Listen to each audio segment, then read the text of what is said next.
There are some games in the world that feel too good for you to play. It's a silly notion. Like a game is too clever or highbrow for a lowly gamer such as you. It's daft, but that's often how I feel about Yeah! That's often how I feel about Ogre Battle. The role-playing real-time strategy hybrid that would eventually lead to the likes of Final Fantasy Tactics, despite the obvious mechanical differences between those two games. Another mental monolith that might be a bit intimidating. Hi, cat! Might be a bit intimidating if you haven't. You're such an asshole. Yeah, I know, right? How dare I? Who am I talking to? Can I give you food?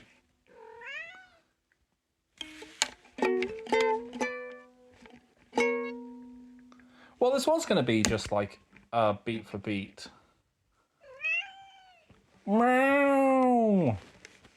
There's going to be a beat for beat review. Exactly as the one that I wrote and put on my website, which is like wrestlemark.wordpress. If you're one of the people who are on the AOLP Discord, you can see the link to it there. I'll put a link in the description, probably. You little asshole. It's mole. I can't edit. I was gonna, maybe. But when you start meowing, like, there's no getting around it. There's flubbing lines. But, like, if you're gonna just start shouting. I know, right? I can't, and I can't successfully lock you away anywhere. There is no privacy. Well, it's true. There's no privacy in a house with 2 small children and 3 cats and 1 wife and me. No privacy. Yeah, we'll do a proper mop in a bit. I don't know whether or not I'm going to do the next Neo Geo game or if I'm going to do Eartheon. Eartheon's pretty fucking good.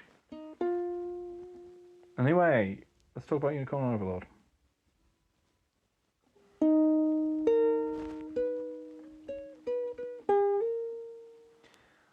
So, Unicorn Overlord is just the modern Ogre Battle.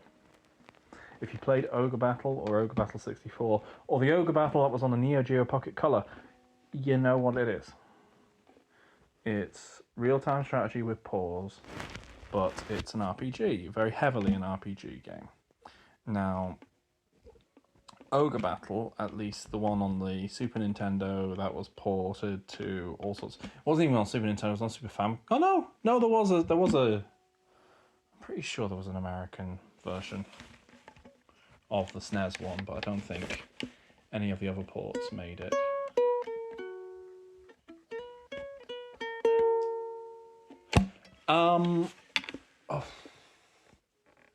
Anyway,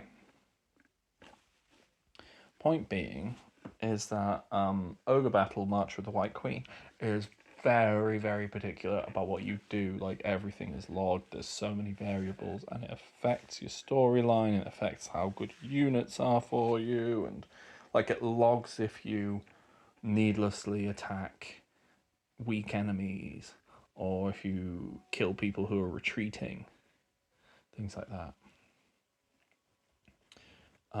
It's quite clever in that regard. And Unicorn Overlord is also clever, but it is not anywhere near the same level of simulation. It's not hiding anything from you. It's all very clear. It's beginner friendly. It's very accessible, but there is also a huge amount of depth there for those who want to engage with it. You can play on the easy or normal difficulty, and you've got like quite a fun RPG that uses tactical battles. And you know, it's refreshing at the very least to have a tactical RPG that doesn't play like Tactics Ogre, because Final Fantasy Tactics is Tactics Ogre 2 Disgaea is Tactics Ogre, but with massive numbers. Hoshigami. You know, all those ones. All of those isometric tactical RPGs. They're all Tactics Ogre, basically. But this is like more like Ogre Battle, which is a bit of a rarer beast. And it is really good, and it's fun, it's engaging, the graphics are great, the audio is great, the story is like engaging with so many characters that have personality to them and have like extensive inter-character conversations, and basically everyone is dateable, which is also kind of cool in a way. Yeah, it's just rad. It's just really good.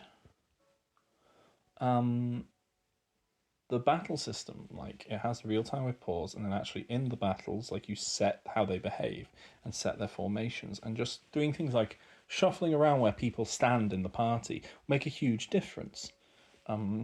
Choosing how they prioritize a specific attack makes a huge difference. You can set all sorts of different conditions for their behaviors, and you can make it really as complicated or as simple as you like. You can give them equipment that gives them different skills. Obviously, like equipment also like will affect statistics, but like there is the point where you can go, okay, we're going up against a load of armored guys on this particular level. I'm gonna give my cavalry guy a lance which changes his attack stat to a magic stat. Like, stuff like that. That's really fucking cool. There's things like there's furries that do better at night, or angels that do better in the day, and it's just there's so much to it, and it drip feeds it to you at a steady enough pace where it's exciting and interesting, but also not overwhelming. It's a 60-hour plus game that does not get boring at all. It's really good. It's got an overworld which, like, on at its core, if I describe it to you, would sound boring as hell. You walk around, you collect materials, you talk to people, you do side quests, you find different places to liberate, or battles to have, or people to recruit, all sorts of stuff. Like a big part towards the end of the game, just making it so all my units in battle could have the maximum number of party members in them. Like I'd be going back to like the areas at the start of the game and just delivering fish. But that wasn't boring. It was actually quite fun and interesting to like see about how you get different things and how that, and like choosing who to leave in different places and giving them gifts, and or just going to like a city and like getting people to like each other more by having delicious looking meals together. Well good stuff. Yeah, genuinely, go play Unicorn Overlord. Yeah, I feel like that's a bit more alive than this kind of prose, honestly. Do feel free to read the article. It's all right. It's just another way of like sharing my opinion with people.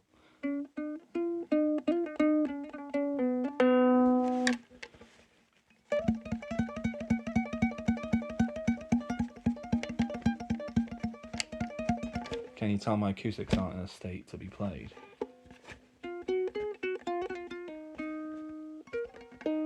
I'm making do with a uke that belongs to one of my daughters.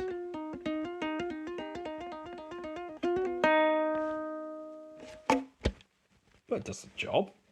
I can't fucking play ukulele, but I can do scales which sound vaguely Spanish-ish.